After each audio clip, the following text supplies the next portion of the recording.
सहनाववतु सहनौ भुनक्तु सह वीर्यङ्करवावहै तेजस्विनावधीतमस्तु मा विद्विषावहै। ओम शांति शांति शांति। शंकरं शंकराचार्यं केशवं बादरायणं सूत्रभाष्यकृतौ वन्दे भगवन्तौ पुनः पुनः। ईश्वरो गुरुरात्मेति मूर्तिभेदविभागिने व्योमवद्व्याप्तदेहाय दक्षिणामूर्तये नमः। ओम शांति शांति शांति। पृष्ठ 75 पर अंतिम एक विषय है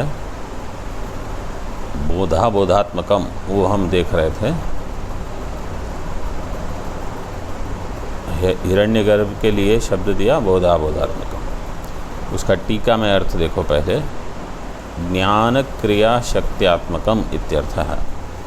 ज्ञान शक्ति जो है वो है बोध रूप, और क्रिया शक्ति जो है वो है अबोध रूप। तो ज्ञान क्रिया शक्त्यात्मक जो है वो कैसा होगा? बोध अबोध रूप। बोधात्मकम महान आत्मा बुद्धेः परः, ये एक अर्थ हो गया। अथवा टीका में दूसरा एक अर्थ दिया है, अधिकारी पुरुष अभिप्रायेण बोधात्मकत्वम् अव्यक्तस्य आद्यः परिणाम उपाधिः अपंचीकृत भूतात्मकः तेन रूपेण अबोधात्मकत्वं हिरण्यगर्भस्य इत्यर्थः।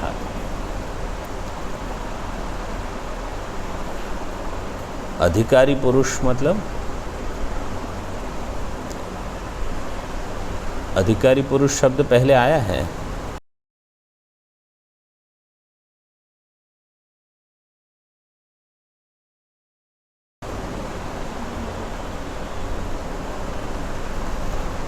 अधिकारी पुरुष का अर्थ क्या है?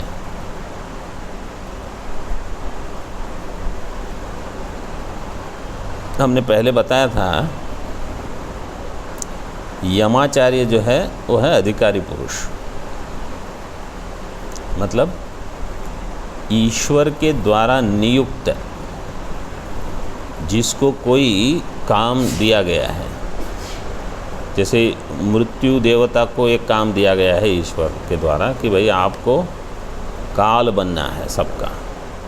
इसी प्रकार अग्नि, सूर्य, वायु, ये सब है अधिकारी पुरुष। तो हिरण्यगर्भ मतलब ब्रह्मा भी हो जाएंगे अधिकारी पुरुष। मतलब उनको एक अधिकार सौंपा गया, एक पद पे बिठाया गया है कि तुमको इस कल्प में ये काम करना है। जैसे मनु महाराज हो गए, वो भी एक अधिकारी पुरुष हैं, लेकिन यहाँ ज़्यादातर देवताओं को लेते हैं। तो जो अधिकारी पुरुष होगा वो चैतन्य होगा, इसलिए बोधात्मकत्व। और अव्यक्त जो माया है उसका पहला परिणाम उपाधि जो अपंचीकृत भूतात्मक होगा, अपंचीकृत भूत स्वरूप, वो हो जाएगा अबोधात्मक। मतलब सभी में दो हिस्से रहते हैं, एक जड़ हिस्सा, एक चेतन हिस्सा। तो चेतन रूप से हम सभी बोधात्मक हैं और जड़ रूप से अबोधा। ये तो सबके लिए है। हम जितने शरीर वाले हैं, चींटी को भी ले लो, चींटी में एक जड़ अंश है और एक चेतन अंश है, तो वो भी बोधात्मक ही है, क्योंकि चेतन अंश तो सभी जीवों में रहेगा, पेड़ पौधे में भी रहेगा। लेकिन यहाँ हिरण्यगर्भ के लिए ये प्रयोग किया है, क्योंकि उनकी उपाधि सबसे बड़ी है, बाकी सब छोटी छोटी उपाधियाँ हैं हमारी। महान आत्मा बुद्धे है पर इत्युच्यते। ये बुद्धि से पर जो है महान आत्मा हिरण्यगर्भ। आगे देखो, ये मंत्र तो हमने पढ़ लिया था, महतः परम अव्यक्तम। भाष्य में देखो, महतोपि परम सूक्ष्मतरम प्रत्यगात्मभूतम सर्वमहत्तरम। भूत महत से भी जो परे है, सूक्ष्मतर है और प्रत्यगात्मभूत है, सबसे प्रत्यक है। सर्वमहत्तरम, सबसे महान, वो है अव्यक्त। महत्तरम च अव्यक्तम। अभी अव्यक्त क्या है वो बताते हैं। सर्वस्य जगतो बीजभूतम, सारे जगत का जो बीज है। अव्याकृत नाम रूप सतत्वम, तो अव्याकृत शब्द प्रयोग तो हमेशा होता है, मैंने पहले भी बताया था वेदांत सार के समय भी, कि भाष्यकार वो अव्यक्त के लिए अव्याकृत ऐसे ही शब्द प्रयोग करेंगे। सर्वस्य जगतो बीजभूतम अव्याकृत नाम रूप सतत्वम, अव्याकृत नाम रूप वाला जो तत्व के सहित है। सर्व कार्य कारण शक्ति समाहार रूपम अव्याकृत आकाशादि नामवाच्यम।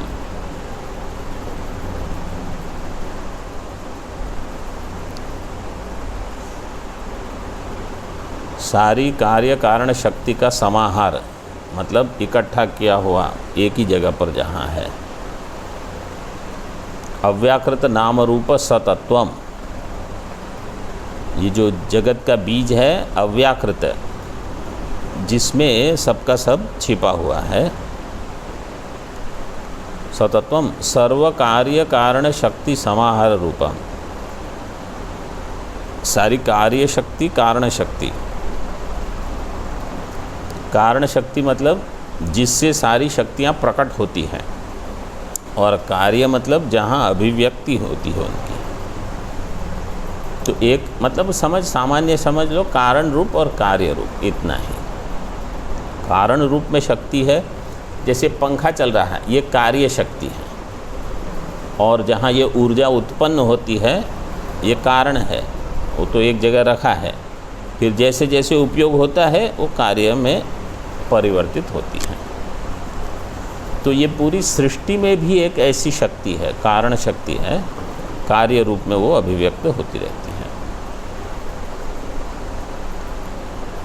कार्य कारण शक्ति समाहार रूपम अव्याकृत आकाशादि नाम, आकाशादि नाम वाच्यम। आकाश, उसका एक नाम है आकाश भी। परमात्मनि ओतप्रोत भावेन समाश्रितम, परमात्मा में ओतप्रोत भाव से जो रहता है, ओतप्रोत भावेन समाश्रितम। वटकणिकायाम इव वटवृक्ष शक्ति ही, वटकणिका, वटवृक्ष जो होता है उसका जो बीज होता है वो तो छोटा रहता है बहुत ही, उसमें शक्ति रहती है सारे वट वृक्ष की उत्पत्ति करने की सामर्थ्य उसमें है। और वो कैसा वृक्ष रहेगा, किस प्रकार का होगा, वो सब उसमें है, बीज में।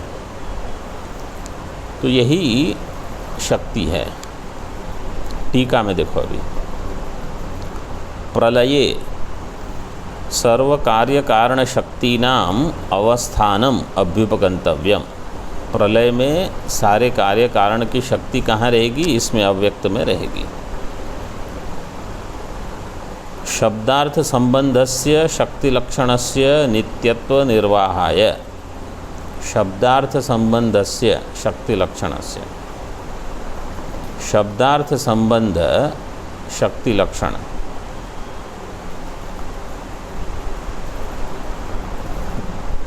तो ये जो शब्द का अर्थ है, कोई भी शब्द का अर्थ ले लो, वहाँ क्या होगा, शब्द में एक शक्ति होती है। जैसे घट है, घट शब्द की शक्ति कहाँ है, घट पदार्थ में। घट जैसे ही हमने कहा वो वहाँ जाके रुकेगी। पटः, तो पट पदार्थ में वो शक्ति जाके रुक जाएगी। तो शब्दार्थ संबंध, शब्द का जो अर्थ है, शब्द और अर्थ उसका संबंध, शब्दस्य अर्थेन संबंधः शब्दार्थ, शब्दार्थ संबंधस्य शक्तिलक्षणस्य नित्यत्व निर्वाहाय, वो शक्ति नित्य बनी रहेगी। मतलब हमेशा, जैसे इस सृष्टि में गौ हो तो गाय आपको समझ में आती है, तो पूर्व सृष्टि में भी गौ का अर्थ गाय ही रहेगा। अग्नि मतलब वो अग्नि, सूर्य मतलब सूर्य, ये सारे शब्द की शक्तियाँ शब्द में है, वो सब अव्यक्त रूप में रहेगी। वही शब्द प्रकट होगे, वही वेद राशि प्रकट होगी। तासाम शक्ति नाम समाहार, वो सारी शक्तियाँ मिल के जो होगी वो क्या होगा, माया तत्वम भवति, वो होगा माया, माया तत्व अव्यक्त।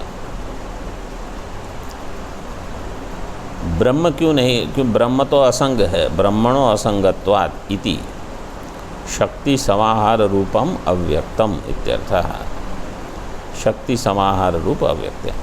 लेकिन कहीं कहीं शास्त्र में ईश्वर के लिए भी अव्यक्त शब्द प्रयोग होगा। तो क्यों होगा, क्योंकि ईश्वर की उपाधि अव्यक्त है, तो जिसकी उपाधि अव्यक्त है उसको नाम दिया गया अव्यक्त। जैसे हमने वेदांत सार में देखा, जिसकी उपाधि अव्यक्त है उसका नाम ही हो गया अव्यक्त। तद्धेदम तरहि अव्याकृतमासीत् एतस्मिन् खलु अक्षरे गार्गी आकाश ओतश्च प्रोतश्च। अब देखो यहाँ अव्याकृत और आकाश दोनों दे दिए। इस अक्षर में आकाश ओत प्रोत है, अक्षर ब्राह्मण है। ये तृतीय अध्याय का 8वां ब्राह्मण है, 3-8। तद्धेदम तरहि अव्याकृतम आसीत्, यह पहले अव्याकृत था। एतस्मिन् खलु अक्षरे गार्गी, इस अक्षर ब्रह्म में गार्गी आकाश ओत प्रोत है। मायाम तो प्रकृतिम विद्यान मायिनम तो महेश्वरम इत्यादि श्रुति प्रसिद्धम च अव्यक्तम। यहाँ प्रकृति जो है वही अव्यक्त शब्द से बताई गई है। तो जैसे बृहदारण्यक, श्वेताश्वतर है, इन सभी उपनिषदों में अव्यक्त का उल्लेख है। ये क्यों बताया, आपको याद है ये क्यों आया है? ब्रह्मसूत्र में इसका विचार हुआ था।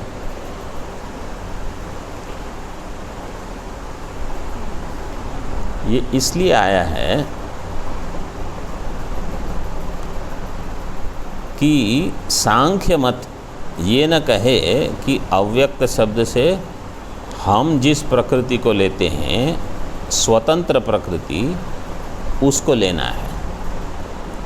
तो उपनिषद वाले कहते हैं नहीं, अव्यक्त शब्द से वो प्रकृति लेंगे जो परमेश्वर के अधीन है, स्वतंत्र नहीं। इसलिए कह दिया मायाम तो प्रकृतिम विद्या, और एक माइन है वो प्रकृति को धारण करने वाला, तो प्रकृति स्वतंत्र नहीं है। तो सांख्य मत का खंडन जब चल रहा था उस समय ये प्रसंग आया था। ये देखो अगली पंक्ति में, तस्य सांख्य अभिमत प्रधानात् वैलक्षण्यम आह। सांख्य अभिमत जो प्रधान है उसे, तो जब भी आप अपनी बुद्धि से सोच के समझ लेते हो और फिर वही पंक्ति आपको भाष्य में टीका में मिलती है, तो आप समझ लो आपका चिंतन आचार्यों के चिंतन के बराबर चल रहा है। जैसे यहाँ ये पंक्ति आ गई, सांख्य में जो प्रधान है उससे ये अव्यक्त विलक्षण है। परमात्मनि ओतप्रोत भावेन समाश्रितम वटकणिकायामेव वटवृक्ष शक्ति। तो जैसे परमात्मा में ये सारी शक्ति है अव्यक्त, जैसे दृष्टांत दिया वटकणिका में वट वृक्ष की शक्ति रहती है। तस्माद् अव्यक्तात् परः सूक्ष्मतरः, उस अव्यक्त से भी जो परे है और सूक्ष्म है, सूक्ष्मतर, सर्वकारणत्वात् प्रत्यगात्मत्वाच्च महांश्च, सबका कारण है और प्रत्यगात्म स्वरूप है, सर्वकारणत्वात् प्रत्यगात्मत्वाच्च महांश्च, महान भी है, अतएव पुरुषः सर्वपूर्णात्, इसलिए उसका नाम है पुरुष, सबको भरता है, सर्वं पूरयति इति पुरुषः।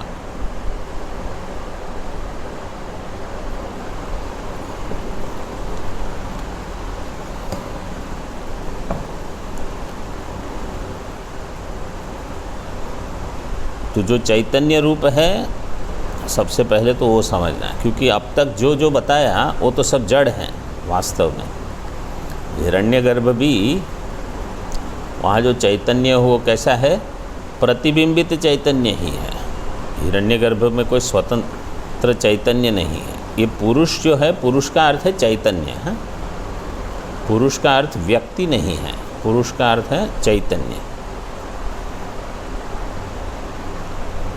जो सबका कारण है और प्रत्यगात्म रूप है और महान है, मतलब व्यापक है। ततो अन्यस्य परस्य प्रसंगम निवारयन् आह पुरुषान् न परम किंचित, उससे अन्य पर कोई नहीं है, ये व्यतिरेक करके भी बता दिया। नहीं तो किसी को ऐसा लगेगा कि अच्छा अभी इससे भी परे कुछ होगा, तो बोले नहीं, पुरुषान् न परम किंचित। अच्छा टीका में देख लो,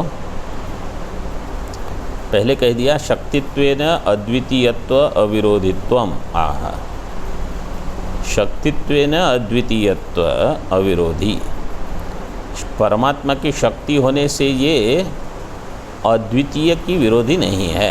ये माया शक्ति, अविद्या, मूला विद्या जिसको हम कहते हैं, वो विरोधी नहीं है अद्वितीय की, एक, क्योंकि वो मिथ्या है। आगे देखो, भावी वटवृक्ष शक्तिमत वटबीजम स्वशक्त्या न सद द्वितीयम कथ्यते, तद्वत् ब्रह्मापि न माया शक्त्या सद्वितीयम। भावी वटवृक्ष शक्तिमत वटबीजम, वटवृक्ष का जो बीज है उसमें भावी वटवृक्ष को उत्पन्न करने की शक्ति है। भावी मतलब भविष्य में जो वृक्ष उत्पन्न होगा उसको उत्पन्न करने की शक्ति इस बीज में है। स्वशक्त्या न सद द्वितीयम कथ्यते, तो ये दो चीज़ नहीं है, बीज भी और भविष्य वटवृक्ष एक ही है। न सद्वितीयम कथ्यते तद्वत्, इसी प्रकार ब्रह्म और माया शक्ति, ब्रह्म भी माया शक्त्या न सद्वितीयम, वो एक ही है, अद्वितीय ही रहेगा। सत्वादि रूपेण निरूप्यमाणे व्यक्ति ही अस्य नास्ति इति अव्यक्तम। इसके रूप कैसे हैं? सत्व गुण, रजोगुण, तमोगुणात्मक, तो त्रिगुणात्मक है, उसका निरूपण तो होगा, लेकिन तभी जब वो व्यक्त हो जाएगी। अभी कैसी है? अव्यक्त। अस्य व्यक्ति ही नास्ति, व्यक्ति मतलब अभिव्यक्ति, मैनिफेस्टेशन, जिसकी अभिव्यक्ति नहीं है वो कैसा होगा? अव्यक्तम। व्यक्ति ही नास्ति अस्य इति अव्यक्तम। ततो अव्यक्त शब्दादपि अद्वैत अविरोधित्वम द्रष्टव्यम। अव्यक्त शब्दात, अव्यक्त शब्द से अद्वैत के अविरोधी, ये भी देख लेना है। अव्यक्त शब्दादपि अद्वैत अविरोधित्वम द्रष्टव्यम। अब अद्वैत को विरोधी नहीं है ये शक्ति। सर्वस्य प्रपंचस्य कारणम अव्यक्तम, सारे प्रपंच का ये कारण है माया शक्ति। तस्य परमात्म परतंत्रत्वात्,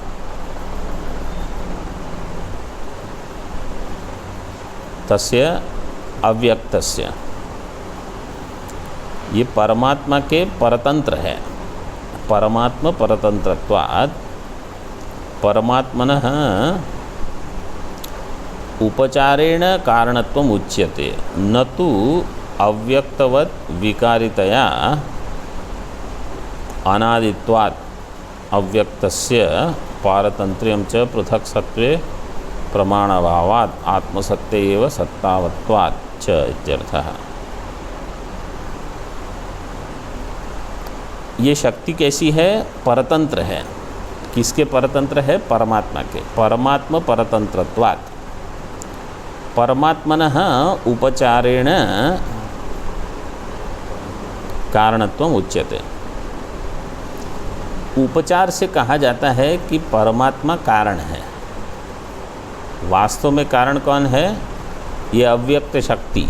यहाँ तो ऐसे लेना है, मतलब माया से सब हुआ है। लेकिन हम क्या कहेंगे? जगत का अभिन्न निमित्त उपादान कारण कौन है? ब्रह्म। ऐसे तो ब्रह्म को कारण जो बताया जाता है वो तो उपचार से है, वास्तव में तो माया ही कारण है। जैसे बहुत जगह ऐसे बताते हैं, वो एक ऐसे जोक बोलते हैं कि वो पति कहता है मेरे घर में तो जो मैं कहता हूँ वही होता है। तो सभी उसके मित्र कहते हैं अरे बढ़िया, ये तो मतलब ऐसा तो अभी हमने कहीं सुना नहीं है, जैसे तुम कहते हो वैसे ही होता है। बोले हाँ, मैं पत्नी को पहले ही पूछ लेता हूँ कि क्या करूँ, फिर वो जो कहती है वही मैं कहता हूँ तो वही होगा फिर। तो ये ब्रह्म भी ऐसा ही, वही सब कहती करती है। ये ब्रह्म कैसा है? बोले वो तो बिल्कुल निर्गुण है, उसको कुछ करना धरना नहीं रहता।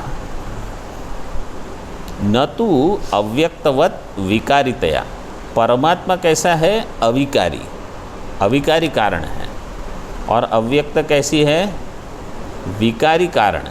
ये भेद, ये पंक्ति थोड़ी है ना, इसको समझने में अगर कठिन, मतलब क्योंकि लिखा ऐसे है। परमात्मा का कारण है वो, परमात्मा का कारणत्व तो कैसा है? उपचार है। उपचार मतलब गौण है, वास्तव नहीं। प्रकृति में कारणत्व है, लेकिन प्रकृति का कारणत्व या अव्यक्त का कारणत्व और परमात्मा के कारणत्व में भेद है। परमात्मा कारणत्व अविकारी, प्रकृति का कारणत्व या अव्यक्त का कारणत्व विकारी। न तो अव्यक्तवत विकारितया अनादित्वात् अव्यक्तस्य पारतंत्र्यं च पृथक् सत्त्वे प्रमाणभावात्। अव्यक्त कैसा है? वो भी अनादि है, तो अनादि भी है और विकारी भी है। परमात्मा अनादि है और अविकारी है, ये एक याद रखना। और कोई कहेगा कि अच्छा वो अनादि है, विकारी है, अव्यक्त, अनादि है, विकारी है, त्रिगुणात्मक भी है, वो प्रधान तो है और क्या है, सब कुछ तो वही है। बोले नहीं, ये परतंत्र भी है। पारतंत्र्यम च, क्यों? पृथक सत्वे प्रमाणाभावात्, इसके स्वतंत्र सत्ता में कोई प्रमाण नहीं है। आत्मसत्तयैव सत्तावत्वाच्च इत्यर्थः। आत्मा की सत्ता से इसकी सत्ता है। ये आत्मसत्ता, ये भी एक ये शब्द प्रयोग, क्योंकि आत्मा शब्द प्रयोग सब चीज़ के लिए भी हो सकता है। ये पट का आत्मा क्या है? तंतु। तो पट शब्द के लिए भी आत्मा शब्द प्रयोग हो जाएगा कि पट का भी एक आत्मा है, लेकिन यहाँ आत्मा शब्द से सच्चिदानंद शुद्ध चैतन्य, आत्मा की सत्ता से ये अव्यक्त सत्तावान है। भाष्य में देख लो,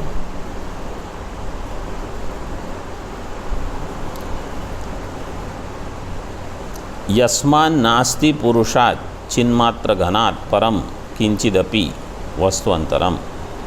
इस पुरुष से चिन्मात्र घन से पर किंचिदपि वस्तुअंतरम नास्ति, कोई वस्तुअंतर नहीं है। तस्मात् इसलिए सूक्ष्मत्व महत्व प्रत्यगात्मत्वानां सा काष्ठा निष्ठा पर्यवसानम। सूक्ष्मत्व महत्व प्रत्यगात्मत्व, सबसे अधिक सूक्ष्मत्व, सबसे अधिक महत्व, सबसे अधिक प्रत्यगात्मत्व कहाँ मिलेगा आपको? पुरुष में, चैतन्य में। यही पराकाष्ठा है, काष्ठा निष्ठा पर्यवसानम। मतलब आत्मा से सूक्ष्म कुछ नहीं, आत्मा से महान कुछ नहीं, आत्मा से प्रत्यक कुछ नहीं। ऐसे अत्र ही इंद्रियेभ्य आरभ्य सूक्ष्मत्वादि परिसमाप्ति ही। तो शुरुआत की इंद्रियों से, इंद्रियेभ्य परा ह्यर्थः अर्थेभ्यश्च परम मनः मनसस्तु परम। तो उसकी परिसमाप्ति कहाँ होगी? आत्मा में, पुरुष में। सूक्ष्मत्वादि परिसमाप्ति। अतएव च गंतॄणाम सर्वगतिमताम संसारिणाम सा परा प्रकृष्टा गति ही। इसलिए जो गंता है, मतलब जो साधक है, जो यात्रा में है, वो संसारी के लिए सबसे श्रेष्ठ साध्य क्या होगा? श्रेष्ठ गति क्या होगी? चैतन्य, अपने आप को चैतन्य जान लेना। तो मैं अपने आप को मन जानता हूँ या बुद्धि जानता हूँ या हिरण्यगर्भ जानता हूँ या प्रकृति जानता हूँ, ये नहीं। चैतन्य संसारिणाम सा परा प्रकृष्टा गति ही। और उसको प्राप्त करके क्या होगा? यद गत्वा न निवर्तन्ते इति स्मृति है तद्धाम परमं मम, परमं मम।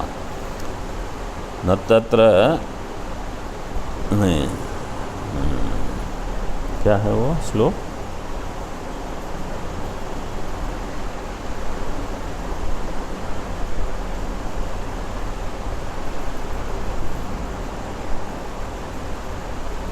क्या?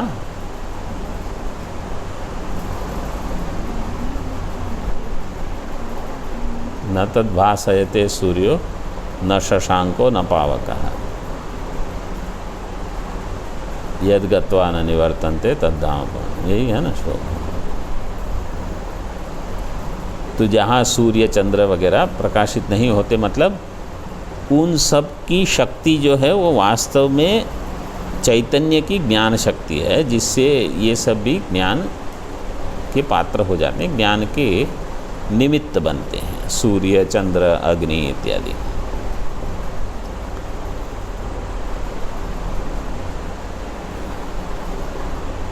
टीका में देखो आगे, ननु गतिश्चेत आगत्यापि भवितव्यम कथम यस्मात् भूयो न जायते इति।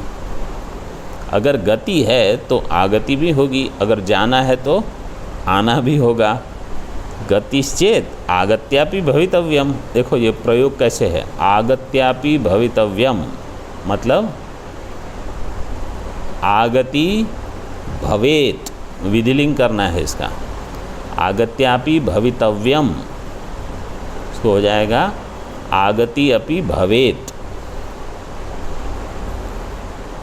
ये भवितव्य शब्द जहाँ मतलब ऐसे जहाँ क्रियापद में तव्य लगता है उसको विधिलिंग आशीर्लिंग उसका प्रयोग करना है। आगत्यापि भवितव्यम कथम यस्मात् भूयो न जायते। फिर ऐसे आपने क्यों कहा उपनिषद ने कि यस्मात् भूयो न जायते? यस्मात् भूयो न जायते कहाँ कहा?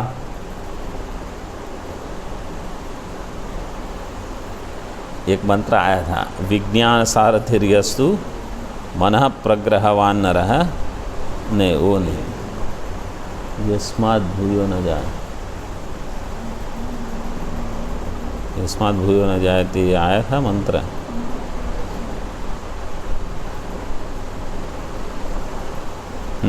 यस्तु विज्ञानवान भवति समनस्क सदा शुचिः सोध्वनः पारमाप्ने सोध्वन न सतु तत्पदमाप्नोति अस्माद् भूयो न जाए। 8 नंबर। तो वहाँ कहा यस्माद् भूयो न जायते, जिसको प्राप्त करके, लेकिन जहाँ गति अगर है तो आगति भी होगी, मतलब जाना है तो वापस भी आना होगा लौट के। इति नैष दोषः, नहीं ऐसा कोई दोष इसमें नहीं है, क्योंकि यहाँ गति है वो केवल उपचार मात्र है। सर्वस्य प्रत्यगात्मत्वात् अवगतिरेव गति ही इति उपचर्यते। गति शब्द से यहाँ क्या लेना है? अवगति। अवगति मतलब ज्ञानम। अवगति अव उपसर्ग पूर्वक कोई भी गत्यर्थ धातु जो रहेगी ना वो ज्ञान होगा। गत्यर्थ धातु ज्ञान, अगर अव उपसर्ग के साथ, वैसे भी गत्यर्थ धातु ज्ञान के लिए प्रयोग हो जाएगा कोई भी, जैसे इणगतौ, इणगतौ धातु ज्ञान के लिए हो जाएगा। तो एति मतलब गच्छति मतलब जानाति, ऐसे। सर्वस्य प्रत्यगात्मत्वात्, तो यहाँ ज्ञान ही गति है। क्यों? क्योंकि वो तो मैं ही हूँ, जाना कहाँ है, केवल जानना है। इति उपचर्यते। प्रत्यगात्मत्वं च दर्शितम इंद्रिय मनोबुद्धि परत्वेन। और प्रत्यगात्मा कैसे बता दिया? इंद्रिय मनोबुद्धि परत्वेन प्रत्यगात्मत्वम। तो देखो गीता में ये जो है 2 श्लोक आए, 9, 10, उसको गीता में एक ही श्लोक में कर दिया, 2 मंत्र को। वहाँ क्या कहा? इंद्रिय पराह्यर्था नहीं कहा, गीता में सीधे आ गया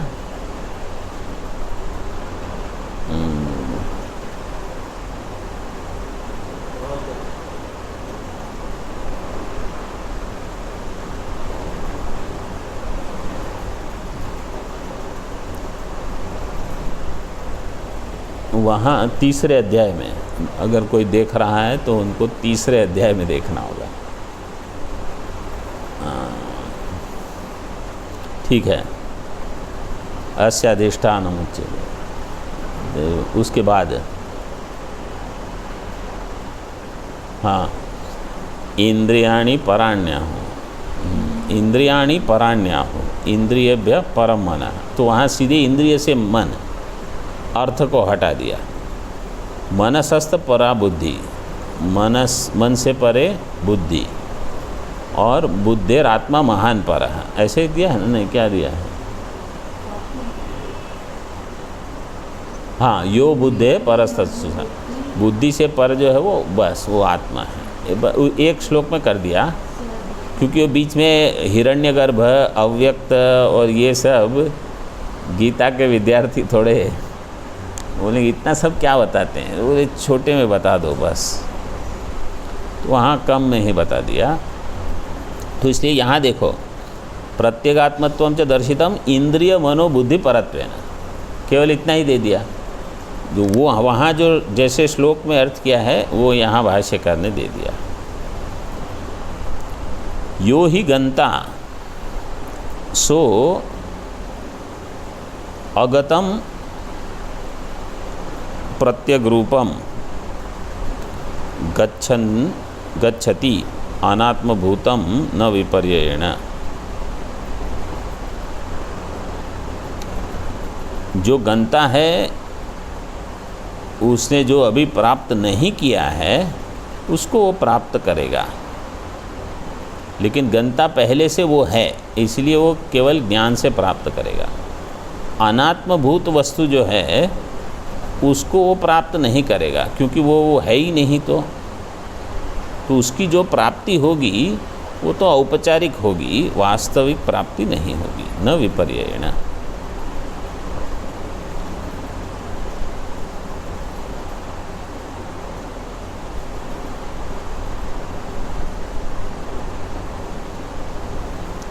तथा च श्रुति ही, ये अब कल देखें। अच्छा इतना देख लो। अनध्वगा अध्वसु पारैष्णवः, इसका अर्थ कल ही देखेंगे। कल नहीं, कल अनध्याय है, परसों। ओम पूर्णमदः पूर्णमिदं पूर्णात् पूर्णमुदच्यते पूर्णस्य पूर्णमादाय पूर्णमेवावशिष्यते। ओम शांति शांति शांति। शंकरं शंकराचार्यं केशवं बादरायणं सूत्रभाष्यकृतौ वन्दे भगवन्तौ पुनः पुनः। ईश्वरो गुरुरात्मेति मूर्तिभेदविभागिने व्योमवद्व्याप्तदेहाय दक्षिणामूर्तये नमः। ओम शांति शांति शांति।